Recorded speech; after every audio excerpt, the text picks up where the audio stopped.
Малый бизнес, там малый бизнес. Какой малый бизнес? Везде Озон, Wildberries. Ты-то зачем? Ты назвал себя малым бизнесом. Как ты можешь расти? Все, тема съедена. Сейчас вы узнаете действенные способы. Я пошел делать. Замысел, сделал его сам и сам целомерен. Игорь Владимирович, у нас на канале достаточное число людей хотят открыть свой бизнес, пишут об этом или уже открыли. Я сейчас говорю о малом бизнесе.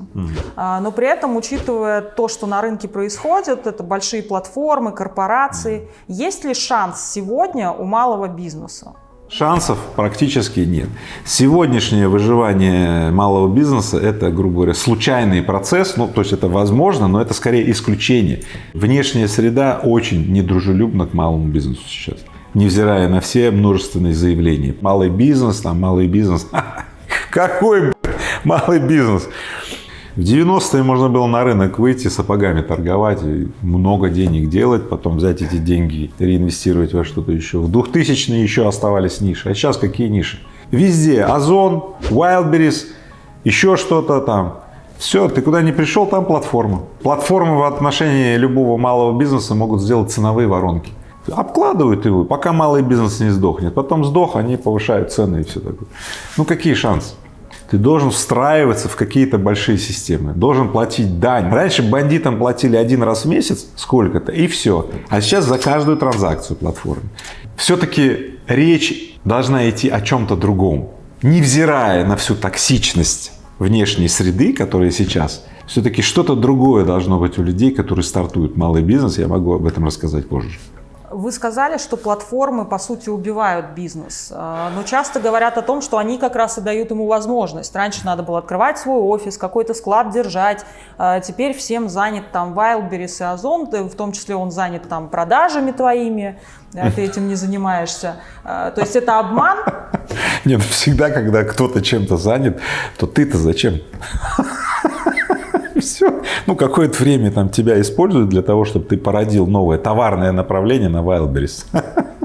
А потом на твое место придет другой, который сможет работать с меньшей маржой. А потом третий, который еще с меньшей. Пусть на меня не обижаются владельцы платформ. Таня Бакальчук, не обижайся на меня. В любом случае твоя платформа будет расти. Я очень люблю Wildberries, потому что это... Ты знаешь почему. Есть видео, кстати, кто не смотрел, с Таней Бакальчук на моем канале. Я не хочу сказать, что Wildberries и Озон или другие платформы – это плохо. Нет. Это неизбежно. Что значит плохо, если это неизбежно?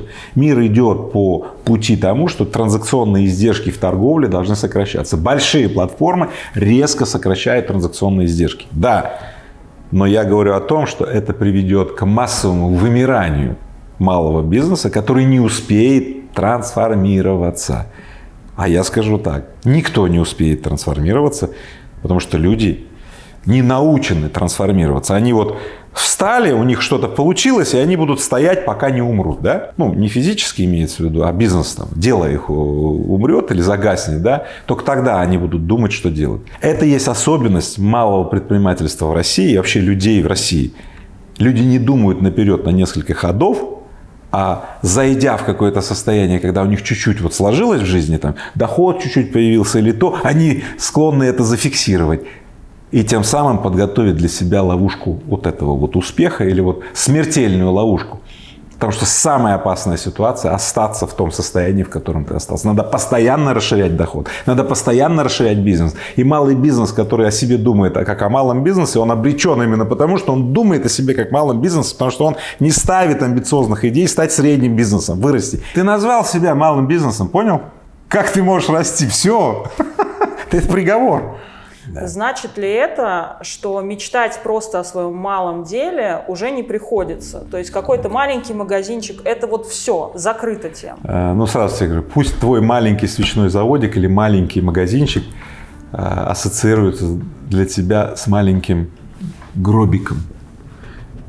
Если ты мечтаешь о своем маленьком дельце, это как маленький гробик, в котором тебя ты сам и похоронишь. Будь умнее. Вы сказали, что умрут те, кто не трансформируется. А Да. как должен трансформироваться малый бизнес, чтобы не умереть? Ребят, если кто-то меня сейчас слышит, сейчас вы узнаете действенные способы, что же делать начинающим предпринимателям или малым предпринимателям, да, для того, чтобы добиться успеха и не умереть по дороге к своему успеху. Есть лобовой способ. Ну, представляешь, ты идешь по улице, видишь, сосед поставил ларек, и ты тоже делаешь ларек. Почему? Ну, ты видел ларек, подсмотрел и сделал ларек, да. Ну, окей, сколько, миллионы людей могут начать этот бизнес, заводить какой-то товар, торговать, там будет маржа минимальная, и вы рано или поздно умрете. Если не сегодня, завтра, если не завтра, то послезавтра. Вот и все. Конец ясен. Поэтому рассказываю нелинейный способ. Важно найти потенциальное дело или дело то, которым занимается не так много людей.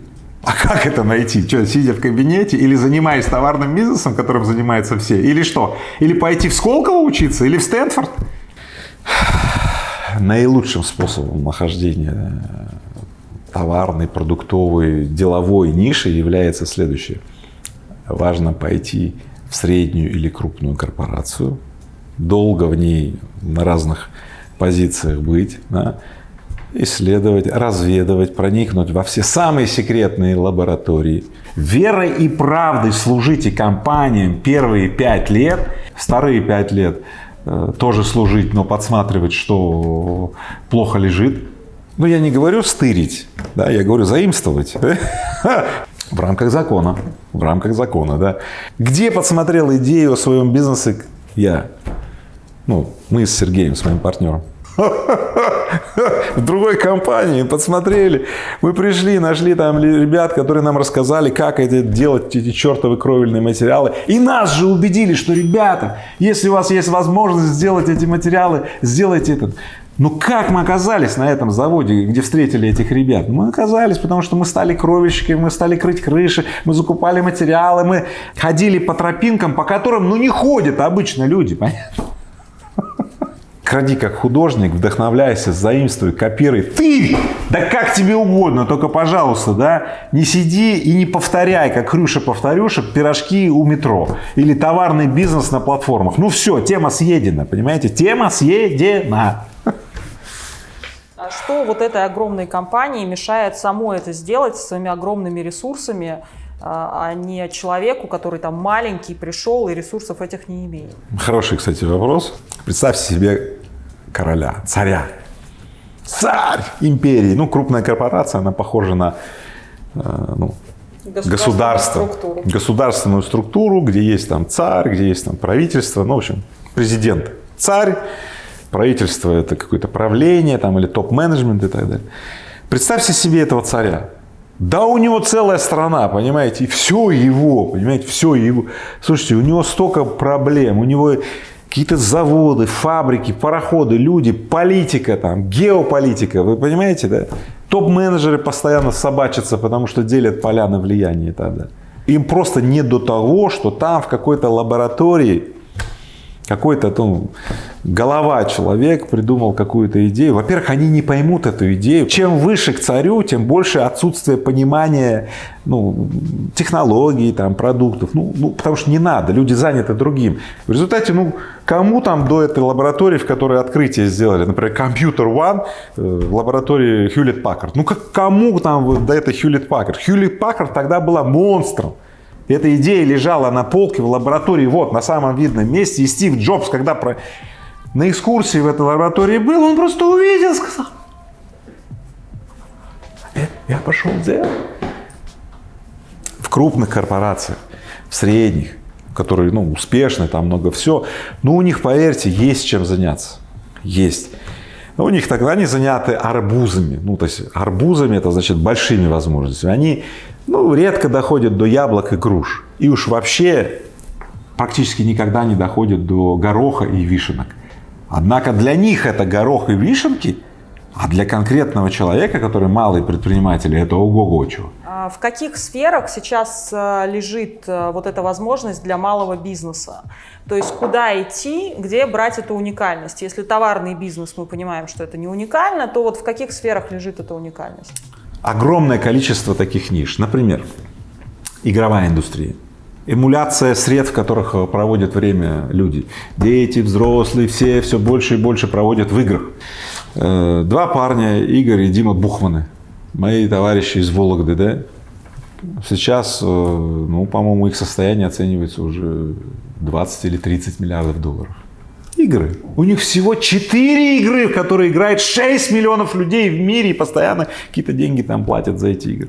Их выручка несколько миллиардов долларов. Эта ниша будет расти следующие 30 лет.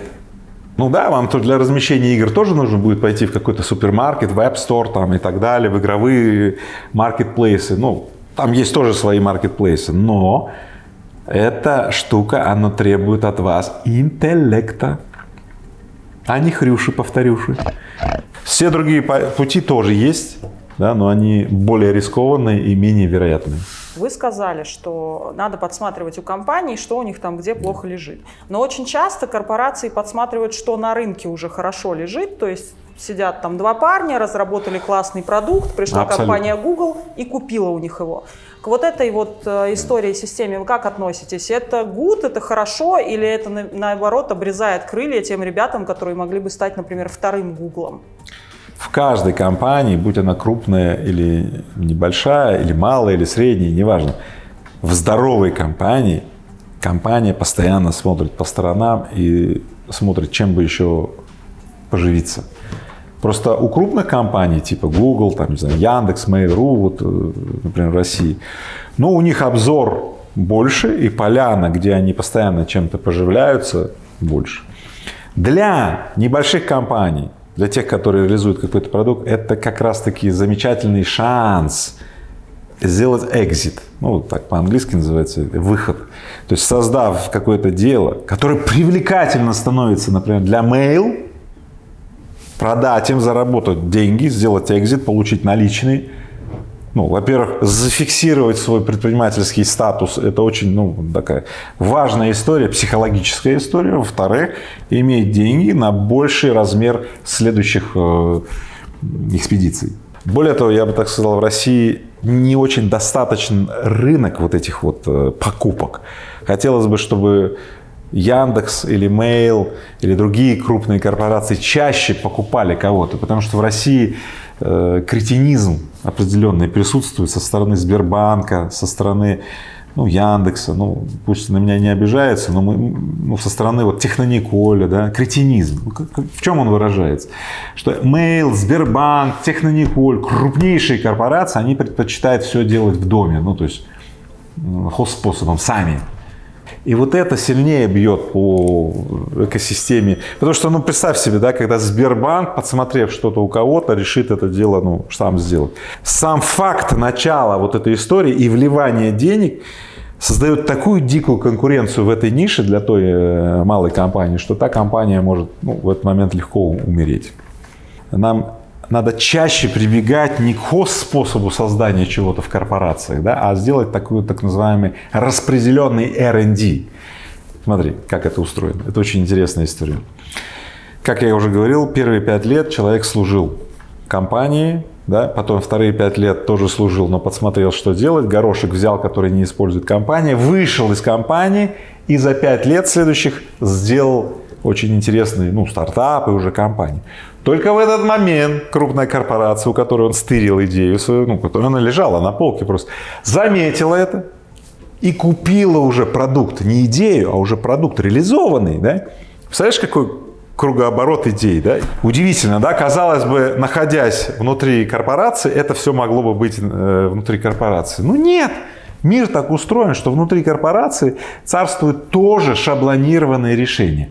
Корпорации и люди, они как поезд, едут по рельсам своих шаблонов и привычек. Поэтому я всегда говорю, не будь как поезд. Не будь как поезд, это очень опасно. Мой замысел, это есть замысел, я имею замысел, это мой замысел, это мой замысел, мерен мой замысел, мой хайвей, это замысел.